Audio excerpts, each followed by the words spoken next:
Hello, my name is Sean Copeland and I'm Chairman and CEO of Regent Bank, and today we're going to continue our Regent Elevate on remote working and tips to help us be successful. So many of us are now working from home that weren't before, and so last time we talked about the worker piece and how to help you be successful when you're working from home. Now we're going to talk about the manager piece and how to help you be successful if you are managing remote workers. So I have several tips for you here. They'll be quick, but let me just jump straight in. Number one is maximize technology.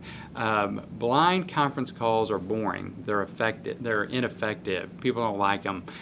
You can't see people's faces, and so making sure you use Zoom, Skype, Teams, all these types of video conferencing to make it more alive and help people connect better. Also, using instant messenger to make sure that you can communicate with people when they're at home is a great tool as well.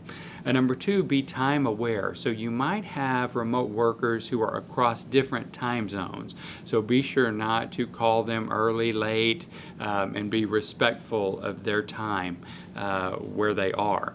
Number three, establish a business rhythm. Remote teams will kind of settle into a routine and a schedule, and it's important to kind of define key times for people. This is when you need to be on this call or that call.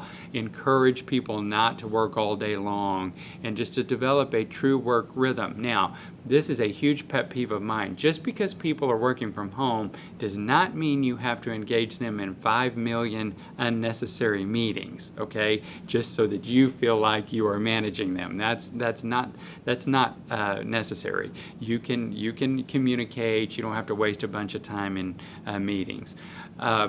Number four, assign a buddy system.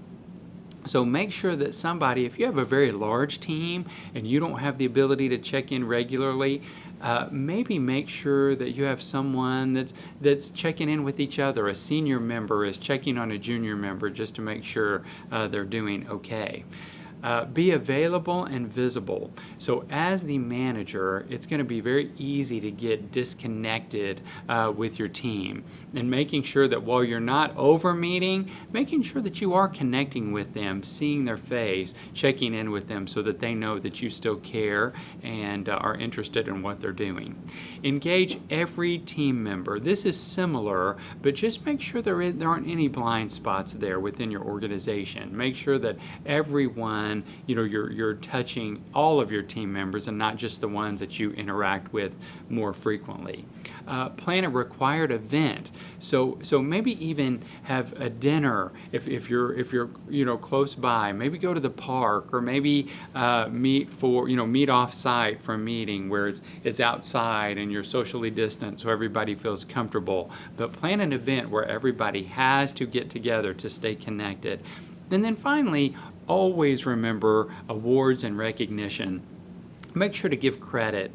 A lot of what happens is when people are not in the office, you might be like us where you have some people who are in the office and some people who are not. You don't want those people that are outside working from home to feel like they're not part of the team. So acknowledging their work, giving them kudos and credit will go a long way toward helping them to feel connected.